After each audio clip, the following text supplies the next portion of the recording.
You've been on both sides of this. You've been LeBron James's teammate. You won a championship with the Boston Celtics. What is it about these two franchises and LeBron James versus the Celtics specifically? Well, we're talking about the greatest rivalry in sports, period. The Lakers and the Celtics. But the word hate.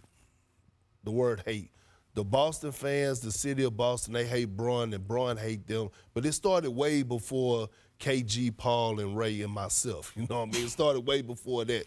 It started back in like 2004 in Columbus, Ohio, in a preseason game where Paul Pierce spit a loogie at LeBron James, and it was about to be a brawl for it all in the back.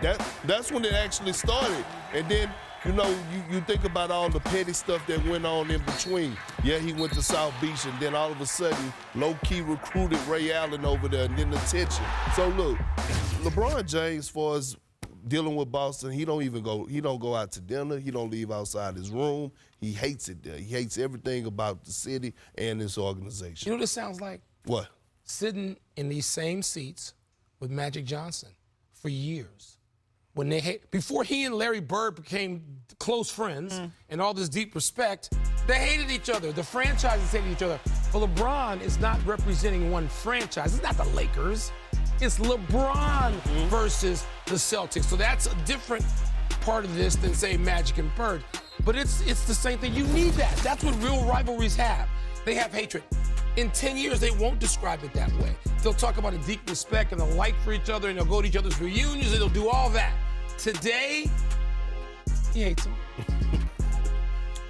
Me personally, I don't care. And let me tell you why I don't care. Because of the Lakers. See, Boston gonna be there. I believe Boston's gonna be there. So in other words, no matter what happens today, Tatum, Brown, and the crew, they gonna show up. I think when the finals roll around in June, they're gonna be there. Where you gonna be at, Lakers? See, I'm coming over there to see you today. I'll be there today, all right? Game matters, right? Because we got to enjoy the Lakers and Celtics while we watching you during the regular season. Because we damn sure ain't thinking about seeing you during the finals. The Los Angeles Lakers team that we're looking at is led by a soon-to-be, this Saturday, 39-year-old man. Forget his greatness as a basketball player. He's in better shape than all of them. How is that possible? How is it possible that you can have a guy in his 21st season who's one of the top 2 or 3 players in the history of basketball, okay, who's a 4-time champion, 4-time league MVP, been to 10 NBA finals, and is waiting for his son to get to the NBA, but still averaging over 25, busting everybody's butt, and, oh, by the way, is in better shape than all of his teammates? All of them. Where's the pride? Where's the dignity? I mean, is there something inside of you that enables you to say, yo, at the very least, I could at least equal his conditioning? They can't even do that. Why would you think they would be able to do that if he's one of the 2 or 3 best, and he is, players of all time? Why would you think they should be in as good a condition as LeBron? You trying to tell me it's an impossible thing to ask for dudes a decade younger than him to at least share his level of conditioning? They're not going to do conditioning? AD is in great shape. He's one of the league leaders in minutes and plays both sides of the floor. I didn't say AD this particular time around. I said it before this season. Not this season. He's Defensive Player of the Year right now in my eyes. I'm talking about the rest of them. You know what we're watching. The Celtics, they are right now at the top of the Eastern standings. Why do you think that this year could be different for Jason Tatum and the C's? Well, it has nothing to do with anything strategic. It has to do with heartbreak, and they've had enough of it. And young teams don't do anything in this league, but they're no longer young because 4 times Tatum and Brown together have been to at least the conference finals. And they've had heartbreak each of those times, once in the finals. I think they crashed through that now, particularly with the help they've got with Drew Holiday, somebody who can walk in that locker room and say, look at this, fellas, follow me. I think the Celtics have got all the ingredient and had enough to break. Meanwhile, the Lakers, they won the in-season tournament, but then they went 2-5 since then. So, Perk, what do you see as the identity of this team? Which one are they? Oh, well, you haven't broken the news yet? What is that, Perk? The Lakers filed a police report. Their identity been stolen. This ain't the same Lakers team we saw last postseason. And here's why. Let me tell you why. When I look at the Lakers, do not get fooled. That was fool's gold when it came down to the in-season tournament. Okay. They had the easiest pool, and then they beat the Pelicans and the Pacers. If you go back, the only signature win that they had this season was their last game against Oklahoma City. Okay, so in that game against Oklahoma City, the Lakers, they made some adjustments, right, to their starting lineup. Woj, is this a precursor to maybe them being a little bit more active on the trade market? Yeah, the Lakers are going to be active. In this trade deadline in February, it's shaping up like last year's. A lot more buyers than sellers. And teams who would want to trade the Lakers an all-star level player, they're going to want Austin Reeves in return, 25 years old, in the first year of a new four-year deal, a player that they brought in, they developed. They don't easily part with players like that. Rob Pelinka has shown restraint. And so I think when it comes down to at the trade deadline for the Lakers, without giving up Austin Reeves, I think they're going to be limited in the kind of player that they could bring in. Maybe not a legitimate third star to LeBron and Anthony Davis. Here's the deal.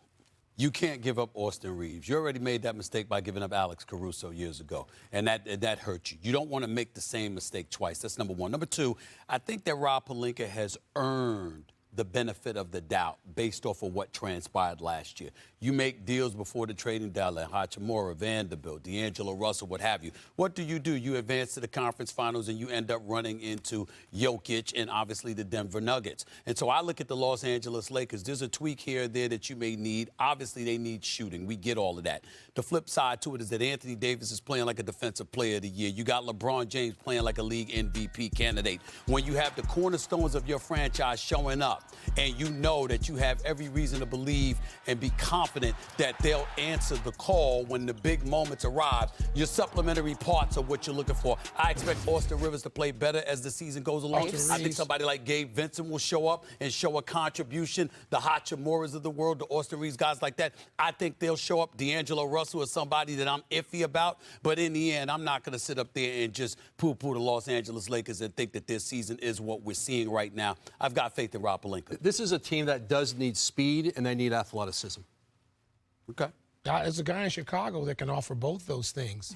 And I can tell you, they want to trade him, at least the city does, even if the organization doesn't want to say that, and that's Zach LaVine. What a third piece he would be with them. I agree now, with that. What do you have to give up? If I'm Chicago, I'm not just going to give him to you. But LeBron needs that. Stephen A., you got an awful lot of faith, more faith than I do, in the Lakers as a roster. We know LeBron's greatness. We're not even set that aside. Anthony Davis is what Anthony Davis is more than 10 years into his career. Is that enough for the Lakers? Are we seeing a Laker team that could go through multiple teams and beat, say, Minnesota and Denver in the playoffs in this series? No, we're not. I don't see them coming out of the West, but I think some of those young teams, you put LeBron James and Anthony Davis in a playoff series, I get to get some of those young teams. I think against those young teams, their experience supersedes everything else. Yes. They won't win the championship, but I think they'll knock off these young Bucks? Yes, I do.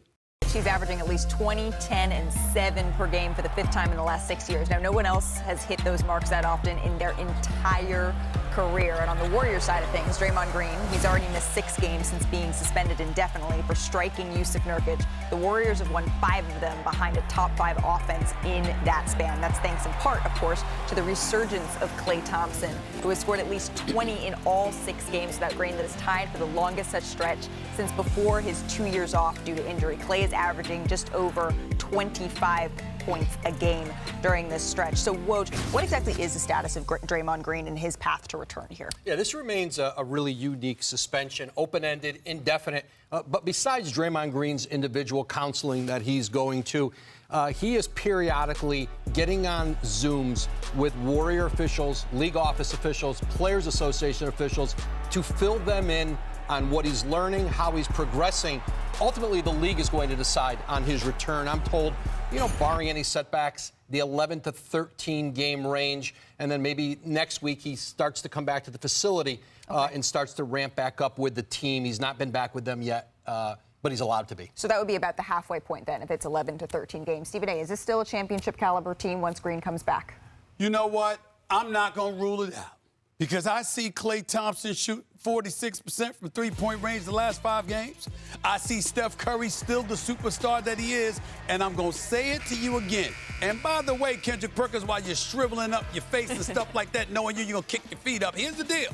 You just finished acknowledging a little while ago how Steve Kerr's been coaching his butt off because he's playing those young bloods. So I'm saying to you, if the Splash Brothers are shooting like the Splash Brothers, they got a chance against anybody. Well, first of all, the Splash Brothers are not better than the Nuggets, the Lakers, the Clippers, or the Sacramento Kings. Now we can go to They can't have to play everybody. Just hope Clay They got to stays play everybody. Wanna try to boast at what I look like. Keep them down and try to wear I pull up all range.